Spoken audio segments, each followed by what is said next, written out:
Fala, meus queridos, tudo bem com vocês? Tudo tranquilo? Vamos que vamos. Ó, hoje aula nobre, cara. Vamos falar de Machado de Assis novamente. Eu sei que já fizemos uma aula anteriormente sobre o realismo, também sobre o naturalismo e tal, mas eu prometi, e promessa é dívida, que nós faríamos umas aulas de aprofundamento que são instruções mais profundas, mais trabalhadas para a gente poder encarar um texto do Machado na prova do Enem. Então esse curso aqui, cara, é específico para você que vai encarar e detonar na prova do Enem. O que eu preciso? Eu preciso ter mais tempo para você para ir encarando o texto. Você tem que ter paciência e tem que estar com os olhos abertos para encarar esse texto com a devida força de vontade para entendê-lo, perfeito? Vamos que vamos. Galera, eu peguei para trabalhar, esse aqui eu já mostrei para vocês, é o mesmo texto que a gente viu lá na outra aula, tá? Com as características gerais, só para você não ter que voltar lá, tal, eu já tive aqui. Então, o humor, o intertexto, a metalinguagem, o sarcasmo, as digressões. O Machado é um autor muito inteligente, então essa ponta irônica, que tem fruto lá na literatura inglesa, do qual o Machado é muito devoto, O Machado, você sabe, tem intertextos muito marcantes, principalmente com Shakespeare e com a Bíblia, São dois intertextos que ele usa muito. Mas está lá, é toda uma tradição inglesa dos satiristas, ele vai se aproximar desses caras e realmente o Machado, se você está lendo certo, você está dando, não gargalhando no meio da rua, mas você está dando risada de você mesmo. Como eu disse na aula sobre o realismo, abrir um livro do Machado é abrir um espelho para si próprio, E, gente, o que você vê refletido nesse espelho nem sempre, ou na maioria das vezes, não é uma coisa muito agradável. Perfeito? Bom, vamos falar um pouco mais então de Dom Casmurro. Eu tinha contado lá, passando muito rapidamente, porque lá a gente falou de contos, falamos de Dom Casmurro, Brás Cubas e Quincas Borba. Aqui eu vou focar mais no Dom Casmurro e termino a aula fazendo uma questão sobre o Brás Cubas. Por quê? Não me interessa o texto que caia na prova do Enem, do Machado, certo? Eu quero você apto a ler esse texto com os óculos machadianos, ou seja, já observando que o Machado é esse homem crítico, é um cara pessimista quando olha para a humanidade. E a gente vai fazer esse trabalho todo com um dos grandes livros dele, que é o Dom Casmurro, Então contei para vocês já que essa é a história do Bento, o Bentinho, o nosso Dom Casmurro. Ele começa o livro se apresentando e falando que vai contar uma história, certo? Ele conta por que é chamado de Dom Casmurro, porque ele é um cara muito fechado e um vizinho o apelida assim, Casmurro é um sujeito fechado, ele fala assim, não procure no dicionário, leitor. E lembra que isso é mais uma característica dele, O Machado adora conversar com o leitor, esse narrador machadiano adora conversar, ele é muito íntimo da gente que está lendo, e isso é um barato. Então não procure em dicionário. Casmurro é aquele cara fechado, aquele cara que fica dentro daquela carapaça, daquele caramujo, Fica dentro daquela carcaça que parece um caramujo. E Dom era o cara tirando um sarrinho dele, falando assim, o cara acha que é fidalgo, o cara acha que é aristocrata e fica aí, Por quê? Porque quando o Bentinho velho já entra no trem que levava os subúrbios, tem um cara que queria ser amigo dele, um vizinho meio chato, sabe, gente chata mesmo? O cara era chato mesmo, e entrega para ele um poema, entrega não, vai ler para ele um poema, e claro que o Bento, não queria saber nada desse poema, ele fica entediado, como nós ficaríamos também, querido aluno, e pega no sono. Bom, é a história desse cara que tá lá, velho, sozinho, nessa casa, que é uma casa, velho, uma casa que ele faz como réplica da casa da infância dele. Só esse fato eu já fico muito louco já com essa história. Porque eu falo, imagina você, meu aluno da prova, velhinho, certo? Solitário, e você, claro, teve um amor na sua adolescência que você não superou. E você é muito envolvido com aquela casa onde você teve o seu primeiro amor. E você resolve fazer uma réplica dessa casa. Gente, alguém acha que isso é saudável? Alguém acha que esse cara não é, lá muito confiável, tá? Para contar a história da sua vida, e ele é isso que ele vai fazer. Ele fala assim, eu vou contar então a história da minha vida. Eu, esse cara solitário, esse Dom Casmurro aqui. E aí ele começa a contar, né? Ele é um moleque órfão de pai, o pai deixa um monte de dinheiro, essa é uma das questões do livro, né? Porque ele já vai, né? O Machado já está costurando ali, já está pinicando, já está provocando essa classe abastada brasileira que vive de herança. O negócio é viver de herança, né? E ele não faz nada com essa herança, esse que é o pior. Não faz nada com esse dinheiro. Por quê? Porque tem tudo de mão beijada, tá tudo ali para ele. Ele é filho único, né? Demorou para vingar, ou seja, a mãe também, né, super protege ele, né? Gosta muito dele, ele é o queridinho da mamãe. E nasceu também com uma promessa nas costas. A mãe, como tinha dificuldade de segurar os filhos, eles morriam, né, durante a gestação, ela promete que se o filho dela nascesse, ela ia dar o filho para a igreja, ou seja, ele ia ser padre, né? Quando chegasse a idade, ele iria para a igreja. E essa sempre foi a questão e a história da vida desse Bentinho.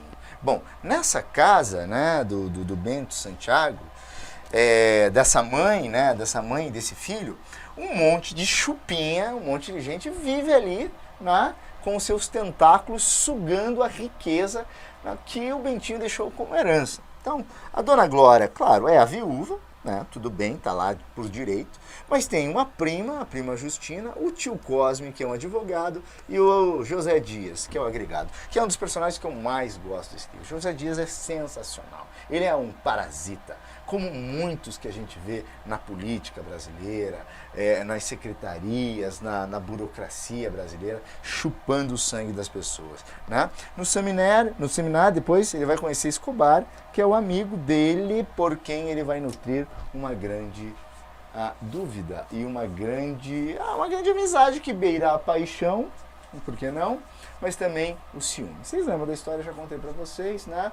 O Bentinho e a Capitu começam a se envolver, rola lá o primeiro beijo, não tem jeito, aquela promessa da mãe fica ali pingando dentro como uma bola, né, no meio da sala daquela família. O José Dias tenta jogar o Bentinho para o convento e depois o ajuda, ele mesmo, né, a segurar o Bentinho numa escola de direito. Depois eles mandam um escravo, né, para a igreja, né? Como se a promessa pudesse ser trocada, né? Eu vou mandar um escravo lá e o escravo faz esse papel, né?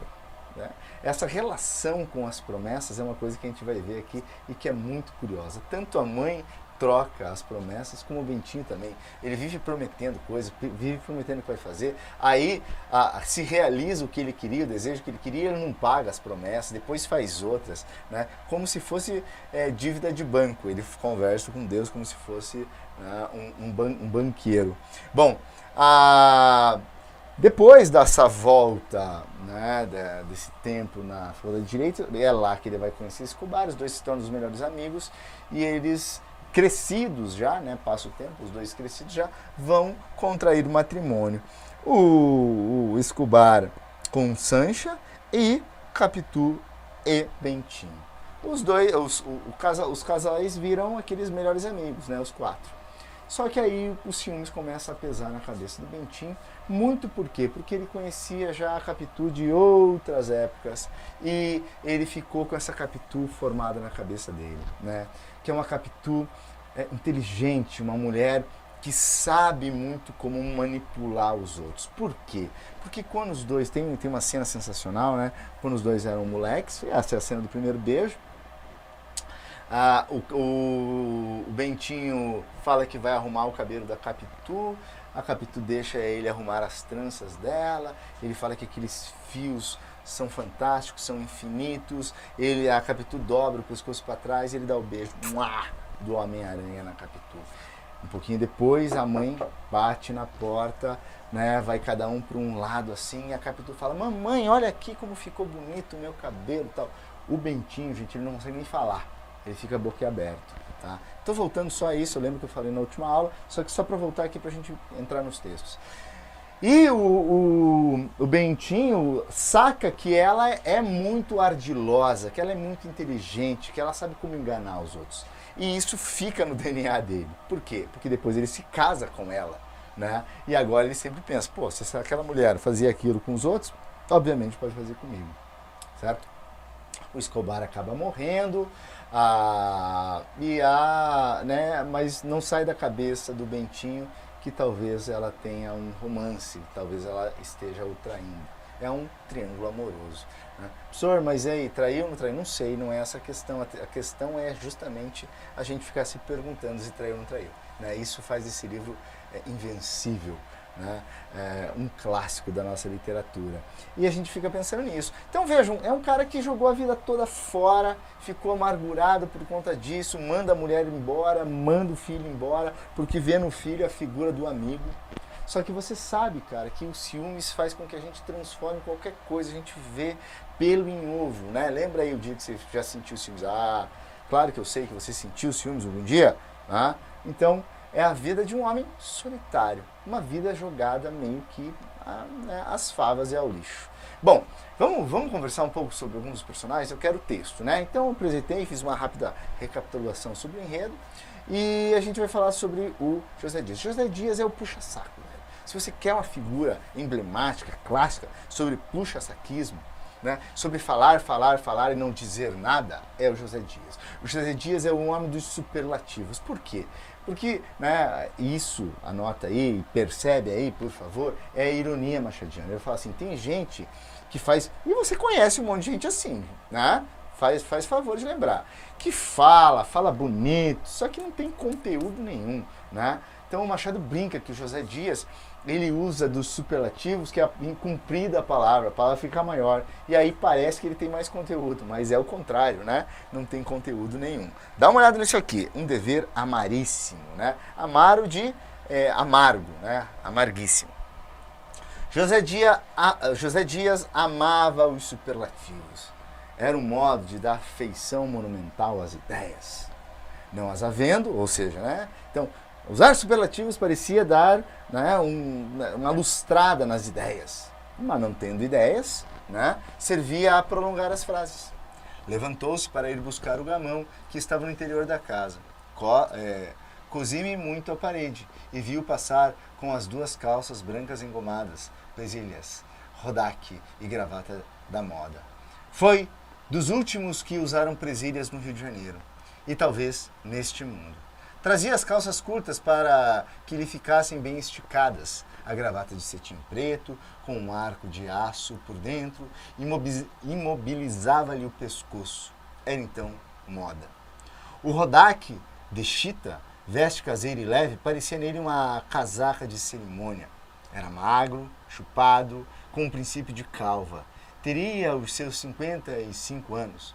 Levantou-se, com o passo vagaroso do costume.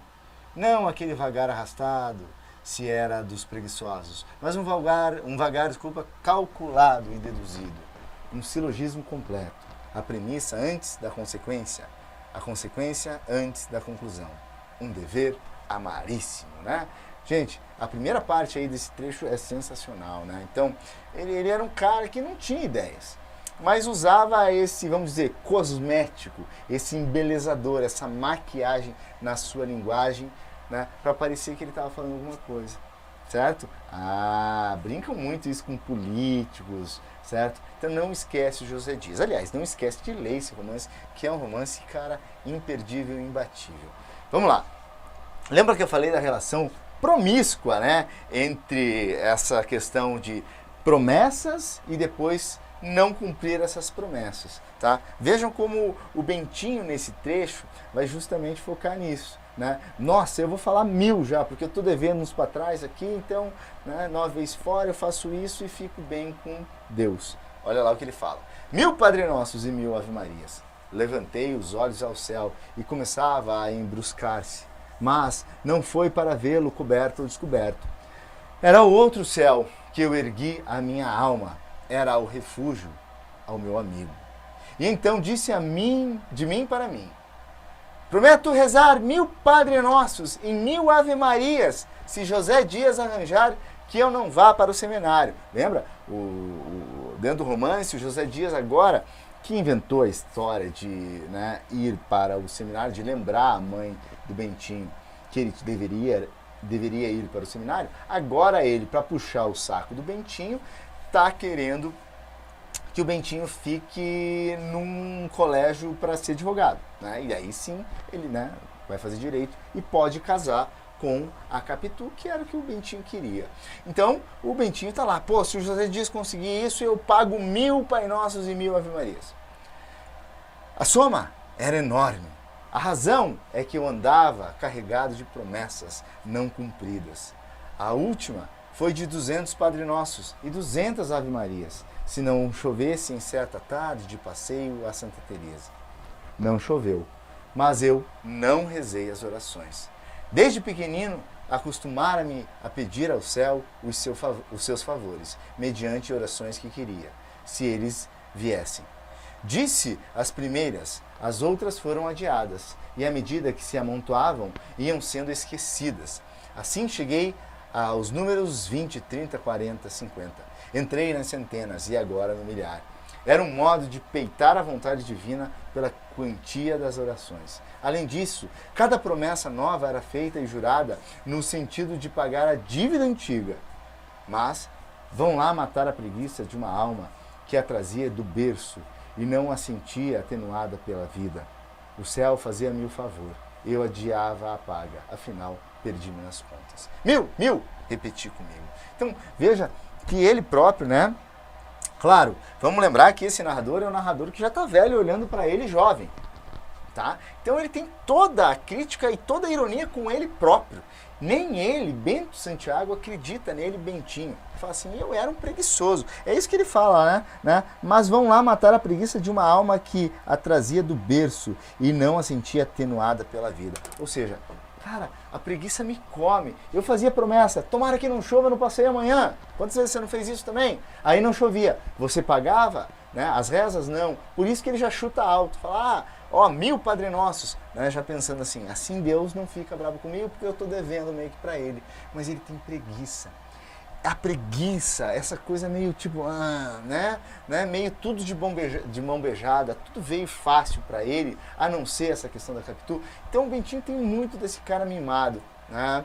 Então a vida para ele ficou assim, ficou sem graça e ele acaba esse velho amargurado. Perfeito? Olha lá, ao portão. Veja, também a situação é basicamente a mesma, né? No portão do passeio, um mendigo estendeu-nos a mão. José Dias passou adiante, mas eu pensei em Capitu e no seminário. Tirei 2 vinténs do bolso e dei-os ao mendigo. Este beijou a moeda. Eu pedi-lhe que rogasse a Deus por mim, a fim de que eu pudesse satisfazer todos os meus desejos. Sim, meu devoto. Chamo-me Bento, acrescentei para esclarecê-lo. Né? Então veja como ele é filho da mãe, cara, né? Se ele não tivesse um desejo ou não quisesse alguma coisa, ele ia dar a moeda pro mendigo? Não, né? Ele deu pro mendigo acreditando, né? Deus está vendo, eu estou fazendo caridade, estou dando dinheiro para quem? Para um desvalido, e pediu para o desvalido ainda fazer um favor para ele. Né? Então veja como ele, o Machado ironiza muito essa troca de favores, inclusive com Deus, inclusive com algo metafísico. Tá? Então, não só do Bento Santiago, mas nós também. A gente faz isso. Às vezes e muitas vezes, quando a gente faz caridade, é uma caridade que vem no sentido de atenuar a nossa culpa. Ou uma troca de favores secretos, né, com alguma divindade, com alguma coisa que você acredita. Então Machado ironiza muito bem isso daí. Mais um, vamos lá. Aqui ele faz uma dura análise dele próprio, né? Ele, vamos lembrar, a narradora aqui está em primeira pessoa, está olhando para ele, moleque, e vendo, porra, Bentinho, como você era bobo, como você era trouxa. Né? Sou homem! Ouvimos passos no corredor, era a Dona Fortunata. Essa é aquela cena que eu contei para vocês, que eles estavam se beijando e a Dona Fortunata, que é a mãe da Capitu, chega. Capitu compôs-se depressa. Tão depressa que quando a mãe apontou a porta, ela abanava a cabeça e ria. Nenhum laivo amarelo, nenhuma contração de acanhamento. Um riso espontâneo e claro, que ela explicou por essas palavras alegres. Mamãe, olhe como este senhor cabeleireiro me penteou. Pediu-me para acabar o penteado. E fez isto. Veja que tranças que tem, acudiu a mãe, transbordando de benevolência. Está muito bem. Ninguém dirá que é de pessoa que não sabe pentear. O que, mamãe? Isto, redarguiu Capitu, desfazendo as tranças. Ora, mamãe. Então, veja como ela dissimula bem. Gente, eles estavam num momento importante, impactante demais para a vida dele. Foi o primeiro beijo. Ele está completamente paralisado. E ela, voando. Olha lá o que acontece com ele. Como eu quisesse falar também para disfarçar o meu estado, tá aqui tentando disfarçar o seu estado, chamei algumas palavras cá de dentro e elas acudiram de pronto, mas de atropelo e encheram minha boca sem poder sair nenhuma. O beijo de Capitu fechava-me os lábios, uma exclamação, um simples artigo. Por mais que investissem com força, não logravam romper de dentro. E todas as palavras recolheram-se ao coração, murmurando: eis aqui um que não fará grande carreira no mundo, por menos que as emoções o dominem. Né? Então está falando o quê? Esse aí, né, como se ele dissesse para ele mesmo, olhando para ele criança, falando assim, esse aí não tem jeito, cara, não vai fazer grande coisa, não vai fazer grande carreira, não vai, né, fazer coisas brilhantes. Por quê? Porque ele deixa que as emoções o dominem.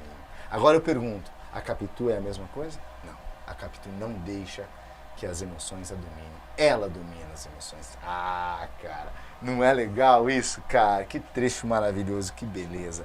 Vamos lá. Lembra que eu falei sobre a conversa do Machado com o leitor? Abane a cabeça, leitor. Abane a cabeça, leitor. Faça todos os gestos de incredulidade. Chegue a deitar fora este livro, se o tédio já o não obrigou a isso antes. Tudo é possível. Veja como ele é irônico, fala. Pô, você está aguentando ler o meu livro ainda? Olha, se não fechou, fecha agora. Fecha o livro agora e larga tudo isso.